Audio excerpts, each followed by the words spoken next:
안전상에 이 줄을 매거든요. 이 목줄을 제가 잘못 맨 거예요. 요만큼 찢어졌는데 피가 안 나고 곱창 같은 게 나오더라고요.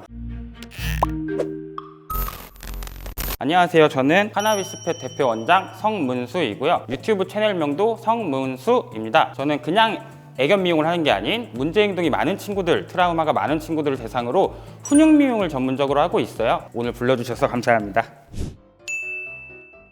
일반 미용 같은 경우에는 말 그대로 그냥 강아지를 대상으로 털을 깎고 미용해주고 위생상 불편함이 없게끔 하는 미용이라고 보시면 되고요. 이제 저 같은 경우는 문제 행동이 있는 친구들, 물거나 너무 겁이 많거나 트라우마가 있는 친구를 대상으로 훈육과 미용을 더하다. 근데 이 훈육이라는 말을 너무 딱딱하게 생각을 하시는데 사전적 의미도 그렇게 딱딱하진 않고 이제 도덕적 품성 뭐 이런 거를 조금씩 알려준다고 보시면 되는데 강아지 입장에서는 최대한 뭔가를 알려주기보다는 무섭지 않은 거야. 미용이라는 게 별거 아닌 거야. 라는 거를 알려주면 하는 미용을 훈육 미용이라고 보시면 됩니다. 일반 미용사분들, 뭐 보호자들 그리고 여러 사람들한테도 그냥 편하게 얘기하는 게 훈육 미용은 누구나 할 수 있어요. 보호자님이 꼭 미용을 하지 않더라도 미용이 무섭지 않다는 걸 집에서 교육을 하는 것도 훈육 미용이고요. 무조건 미용실에 왔다고 해서 빨리 미용을 시작해야지가 아니라 시간을 천천히 해주고 미용실에 대한 환경을 적응하면서 미용을 시작한다는 것 또한 훈육 미용에 포함됩니다. 누구든 할 수 있어요. 남녀노소 상관없이 누구든 할 수 있으니까 너무 어렵게만 생각하지 않으셔도 될 것 같아요. 그쵸. 아무래도 저도 이거를 제가 이제 훈련소에서도 잠깐 근무를 했었고 미용실에서도 근무를 했었는데 이상하게 이 중간 단계가 없는 거예요. 훈련은 훈련사, 미용은 미용사. 일반적인 보호자들이 훈련소에 보내는 거, 교육을 하는 거 이걸 너무 어렵게 생각하고 딱딱하다? 굳이 애를 이걸 해야 돼? 불쌍해. 애기 너무 귀엽고 착하기만 하고 아무것도 모르는데 이런 애들을 상대로 뭔가를 자꾸 지시를 하는 게 너무 딱딱한 거 아닌가라는 편견이 좀 있더라고요. 근데 이상하게 미용실은 꼭 맡긴다는 거예요. 그 부분이 제가 좀 의아했어요. 교육에 대한 중요성을 모른 채 미용실만 계속 가는 거예요. 교육은 받지 않고 미용실을 가고 교육을 받지 않고 미용실을 가고 그러다 보니까 아무것도 모르는 친구들이 조금씩 미용을 하면서 문제 행동이 생긴다는 걸 느끼면서 그러면은 이거를 내가 중간에 들어가야겠다. 중간에 들어가가지고 훈련과 미용을 더해서 훈련의 중요성, 교육의 중요성을 보호자님한테 바로 앞에서 보여줘야겠다 라는 걸 시작한 게 이제 훈육 미용이라는 장르였는데 이거 처음에 시작할 때 말도 많고 탈도 많고 다 사기꾼이라고 손가락질 했었는데 지금은 괜찮아요. 할만한 것 같아요. 입장을 바꾸라는 말을 제가 많이 할 거예요. 배려해야 되고 이해해야 되고 그 중에서도 가장 중요한 게 내가 저 아이였다면 당연히 싫지 않을까요? 제가 셀프를 미용을 하거든요. 바리깡으로. 근데 제일 중요한 거는 전 미용실 가는 게 스트레스였어요. 문제 행동을 고치기 위해서는 가장 근본적인 문제 행동을 일으킬 만한 행동을 안 하면 된다는 게 시작점입니다. 그렇기 때문에 저는 미용을 안 하는 거죠. 근데 저를 대상으로 엄마가 저보러 너 머리 기르는 게 이쁠 것 같다 하고 제 손목을 자꾸 미용실로 억지로 데리고 가요. 그럼 저 당연히 스트레스 받겠죠. 스트레스를 받고 오기 싫어서 왔는데 낯선 사람이 제 얼굴을 잡고 가만히 계세요. 염색할 거예요. 가만히 계세요. 파마할 거예요. 엄마가 그렇게 해달라고 했습니다. 그 말은 즉 보호자가 그렇게 해달라고 했으니까 미용사 입장에서는 해야 된다는 거죠. 저는 싫다고 분명히 혓바닥도 낼름 헥헥거리기도 하고 몸을 뭉치기도 하고 꼬리가 내려가기도 했는데 그 상태로 자꾸 미용을 하다 보니까 강아지 입장에서는 어떡하겠어요. 하기 싫으니까 표현을 했어요. 하지만 그 표현이 들어지지 않았을 땐 앙앙거림도 나올 수도 있고 심하게는 사람을 무르는 행동까지 나올 수도 있죠. 근데 또 반대로 하기 싫은 걸 억지로 하는 걸 떠나서 사회성이 부족한 경우에도 문제 행동이 일어나요. 예를 들어 미용실을 할 때 보호자님이 맡기고 나가잖아요. 그러면 어떻게 했어요? 미용사님이 단둘이 미용을 하는데 사회성이 부족한 친구들은 난 저 사람 무서워, 저 사람 친해질 생각 없고 난 엄마만 보고 싶단 말이야. 엄마 어딨어? 엄마만 찾는 행동을 하고 하울링도 하고 비명도 지르고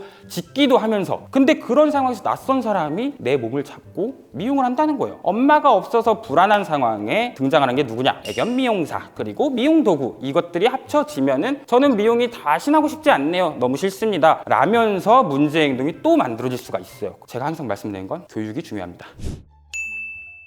여기 손가락이 여기 물렸는데 조그만한 강아지한테 물렸어요. 이 아이가 이제 트라우마도 심하고 문제 행동도 많이 있었는데 실수한 부분이 있었어요. 이게 저희 안전하게 목줄을 매고 하거든요. 그러다 보니까 미용사분들도 보면은 이렇게 암줄이라고 해가지고 이제 허리나 목 부분을 이렇게 살짝 받쳐주고 해요. 물론 이거를 너무 타이트하게 걸면은 강아지가 불편함을 느낄 수 있지만 이 줄이 없이 테이블 위에서 하다가 강아지가 훅 떨어지면 다칠 수가 있어서 안전상에 이 줄을 매거든요. 이 목줄을 제가 잘못 맨 거예요. 목에 매야 되는데 이 가슴 쪽으로 이렇게 잘못 들어가 있었던 거예요. 털이 많다 보니까 입질이 나왔는데 여기가 물렸어요. 물리고 뺀 게 아니라 물고 이렇게 흔들어서 터는 거예요. 근데 이 조그만한 개가 얼마면 물면 물겠어 라고 생각하시는데 강아지 진짜 진심으로 물잖아요. 중형견부터는 사람 손가락 절단시킬 수 있습니다. 조그만한 말티인데 여기 물고 털었어요. 제일 중요한 건 털면 되는데 얘가 떨어지면서 털은 거예요. 중력 때문에도 그렇고 이렇게 쫙 하고 피가 났어요. 요만큼 찢어졌는데 피가 안 나고 곱창 같은 게 나오더라고요. 이게 지방인 것 같아요. 곱창이 이렇게 우룩 하고 벌어져서 나와가지고 그걸 느낀 거죠. 아, 나 이러다가 손가락 잘릴 수도 있겠구나. 근데 이게 물는 경우가 두 가지 이유가 있어요. 한 가지는 그냥 공격성, 그냥 이제 사람을 공격해야겠어, 사냥해야겠어 라는 공격성이 하나가 있고요. 방어적 공격성이 있어요. 살고 싶어서 무는 거예요. 너무 무서운데 사람의 입장은 너 이뻐가지고 만져줄 거고 이쁘게 미용해주려고 만지는 건데 강아지 입장에서는 극도한 공포심에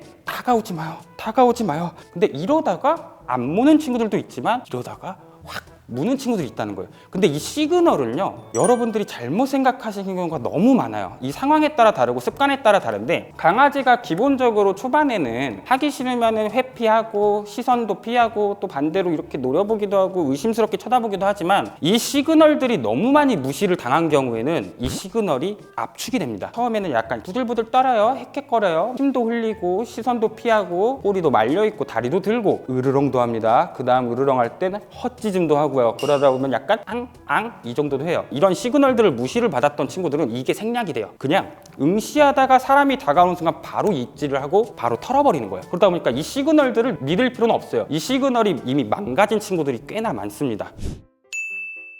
3대 질환견 하면은 이제 더 키우시는 분들은 많이 기분이 나쁘실 것 같은데, 그냥 편견이고요. 사람마다 성격이 다른 것처럼 강아지들끼리도 달라요. 품종에 따른 예민함이 사실은 좀 있긴 있는데, 이게 무조건 이 품종이니까 쟤는 물 거야 라기보다는 이 품종일수록 더 조심히 키워줘야 되는데, 그걸 안 했을 경우에 문제 행동으로 넘어가는 경우가 있어요. 포메 같은 친구들도 되게 예민한 편이거든요. 사회화 훈련을 열심히 받은 친구들은 어릴 땐 예민했지만 후천적으로 조금 잠재워질 수는 있거든요. 근데 이런 거를 보호자님이 교육을 안 했을 땐 그런 첫 번째 자극들이 동물병원이나 미용실 또는 이제 운동장에서 많이 받아오는 경우도 있어요. 더군다나 이제 포메는 어때요? 털이 빵빵하죠. 빵빵하고 사람들이 이 포메리안을 봤을 때 뭐라고 느껴요? 포메는 곰돌이 컷이 제일 귀여워라고 하는데, 거기서 또 문제가 생긴 거예요. 만약에 선천적으로 좀 예민한 친구라면은 미용을 욕심을 내기 전에 이미 교육을 먼저, 퍼피 트레이닝, 사회화 교육 이걸 먼저 받은 다음에 미용을 하기 전에 미용에 관련된 교육을 먼저 하면서 나중에 미용 욕심을 내야 되는데, 개를 개답지 않게 강아지를 강아지답지 않게 얘는 내 거야 하면서 너무 이렇게 키웠을 때도 문제 행동이 좀 많이 일어나요. 그러다 보니까 품종에 따른 문제가 있을 수도 있다 하지만 그거는 선천적인 거고, 선천적인 부분은 후천적으로도 어느 정도는 바꿀 수 있다. 그러니까 이런 편견은 가지지 않는 게 맞다고 봅니다. 일단은 여기까지 봐주셨다는 것만으로도 저는 너무 감사하고요. 요즘에 이제 반려 문화가 이제 애완견에서 이제 반려 문화로 많이 발전되는 만큼 트러블도 많아지는 것 같아요. 근데 내가 강아지를 좋아하지 않는다고, 내가 강아지를 키우지 않는다고 이런 거를 조금 무시하기보다는 지금 공존하는 사회가 됐기 때문에 서로 이해하는 사회가 펼쳐졌으면 좋겠고, 만족하셨다면 구독과 좋아요 부탁드리고 다음 영상에서 만나요.